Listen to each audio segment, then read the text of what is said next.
Au fur et à mesure que les années passent, la perte de gras semble être une bataille de plus en plus difficile. La trentaine arrive et c'est un peu le début de la fin parce que les taux de testostérone baissent, la vie est de plus en plus prenante et puis tu n'as plus le temps de prendre soin de toi. Puis là, bam, la quarantaine arrive et ça se voit.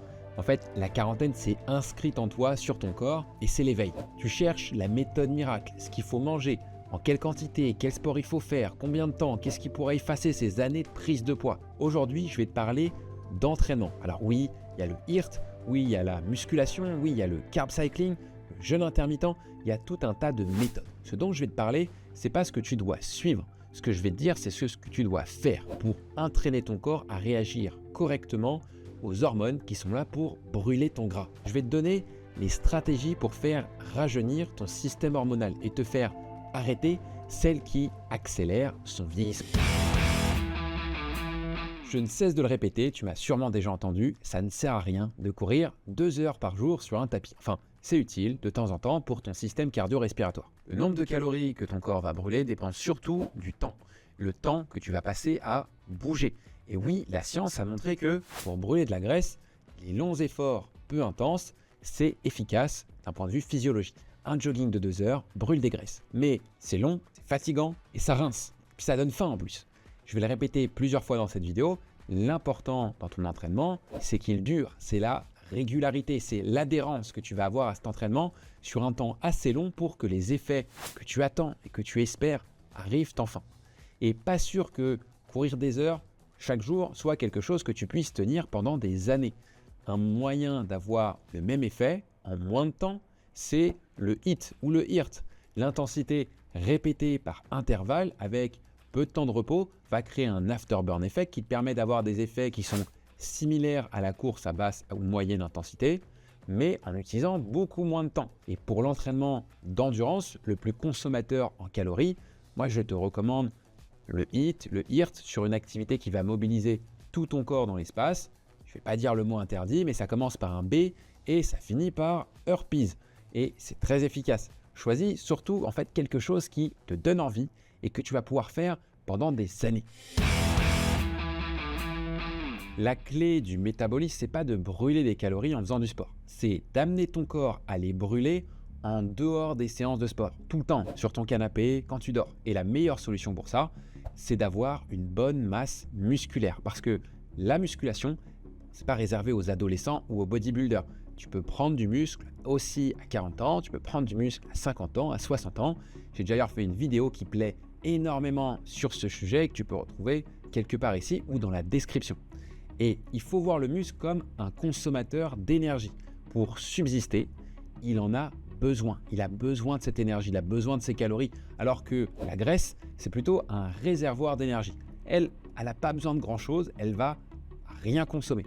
Ainsi, plus tu as du muscle et surtout plus ton ratio masse musculaire, masse graisseuse est important et plus ton métabolisme va être haut. Donc tu vas pouvoir mettre davantage d'écart, tu vas pouvoir rentrer peut-être des desserts plus régulièrement sans prendre de gras. Et n'avoir qu'une activité d'endurance, ça ne va pas entraîner un renforcement de ta masse musculaire au cours du temps. Ça va même plutôt avoir tendance à diminuer ta masse musculaire. Alors que le muscle, c'est l'organe de la longévité. Et c'est l'organe le plus sous-estimé. Je saurais donc que trop te conseiller de pratiquer de la musculation. C'est l'entraînement de ton corps pour le rendre et le garder capable de bouger efficacement et longtemps, tout en maintenant un métabolisme qui est fort comme quand tu étais plus jeune. Et tu connais sûrement le célèbre « use it or lose it ». Certains, ou oublie-le en gros. Ça correspond tout à fait à la masse musculaire. Je me suis rendu compte récemment que j'étais ce qu'on appelle un sportif sédentaire. Je faisais de la musculation régulièrement, je ne ratais aucun entraînement parce que c'est important et j'en ai conscience, mais à côté de ça, je m'économisais inconsciemment. Je pouvais prendre la moto ou le scooter pour les petits trajets, prendre l'ascenseur dès que je le pouvais. Et en fait, ça, avec tout le travail que j'ai assis à mon bureau tous les jours, je me suis rendu compte que j'étais finalement actif qu'1 heure par jour. Et c'est trop peu. Un corps actif, c'est un corps qui fait fonctionner continuellement. C'est en fait une affaire de choix. J'ai déjà pu te parler des bénéfices de la marche dans d'autres vidéos sur la chaîne. Un corps qui est debout, c'est un corps qui est plus actif que lorsqu'il est assis. Et un corps qui est en mouvement, c'est un corps qui est bien plus actif que lorsqu'il est immobile. Et ça paraît évident pour toi, j'imagine. Il y a un moyen simple de ne pas être sédentaire, c'est de faire des choix. des choix plus ou moins forts, mais prendre les escaliers plutôt que l'ascenseur, si tu habites au 37e, c'est un choix très fort, et bravo.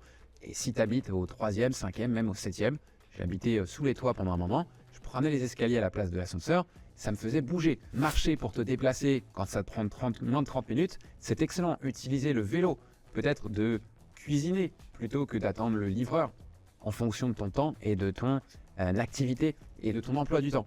Ça se fait debout et tout ça, ça rejoint ce dont je viens de te parler.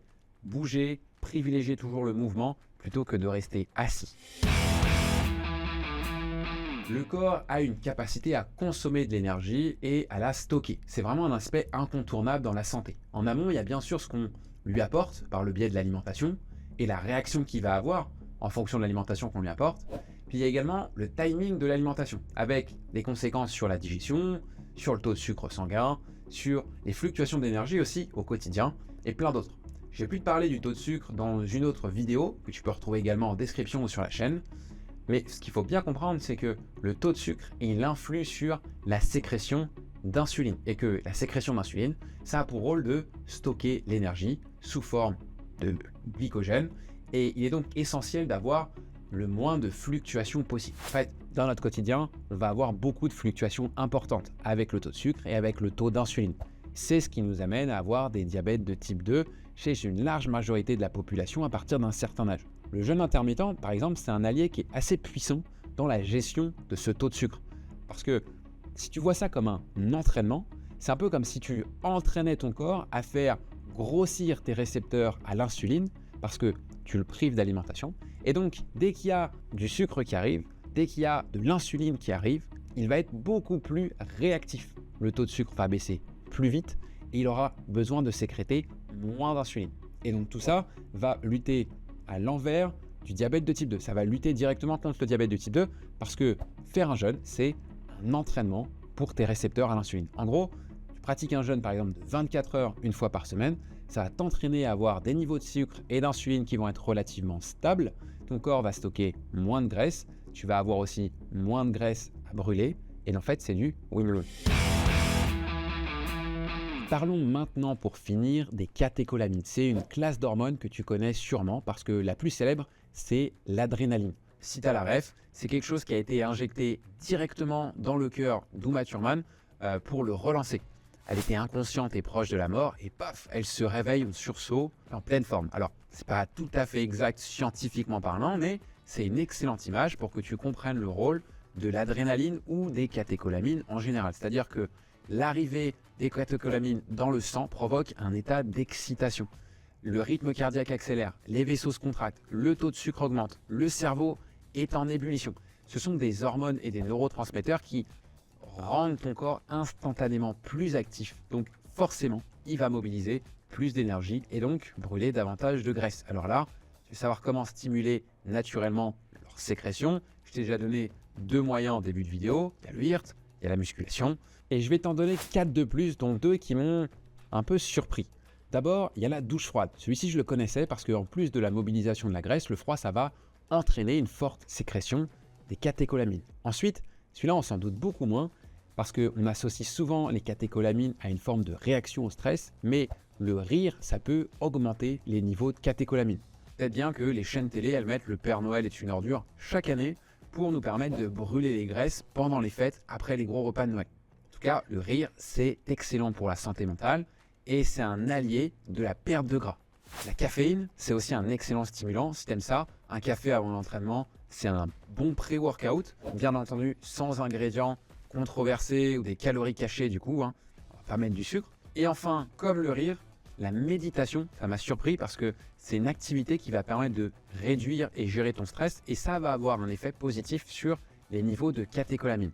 Donc, vois ça surtout comme un entraînement. En fait, comme le jeûne, tu entraînes ton corps à augmenter ta sensibilité aux catécholamines. Si tu es stressé tout le temps et que ton corps il baigne dans les catécholamines, il y a un moment en fait où il ne réagit même plus. Alors que si tu arrives à réduire ton stress au global, tu seras davantage à même de contrôler ses effets. c'est le moment de conclure cette vidéo. On a pu voir qu'il y avait plusieurs façons de transformer ton corps en machine à brûler du gras. Il y a le sport, bien sûr, qu'on peut optimiser. Il y a l'alimentation, évidemment. Il y a l'hygiène de vie au global et même ton regard sur les situations qui peuvent influencer ta capacité à brûler du gras. Et puis, il y a énormément de leviers à activer pour brûler de la graisse et tout autant de freins. Rappelle-toi que l'efficacité d'un programme, ça réside dans la régularité, dans l'adhérence et donc dans l'adaptation à ton quotidien. Il n'y a pas de magie ou de méthode miracle qui vont marcher pour tout le monde. En fait, il y a ce qui va marcher pour toi, il y a ce qui va marcher pour quelqu'un d'autre et il y a surtout ce que tu vas pouvoir répéter souvent et longtemps. Et nous, on le dit souvent chez Papa In Shape, il n'y a pas besoin de se priver. Par contre, il faut comprendre et puis il faut adapter avec les contraintes qui nous conviennent le plus. On choisit les contraintes qu'on a envie de suivre. Et c'est ce qui fait probablement le succès de nos coachings personnalisés. Dis-moi maintenant en commentaire ce que toi tu comptes mettre en place suite à cette vidéo et puis prends bien soin de toi.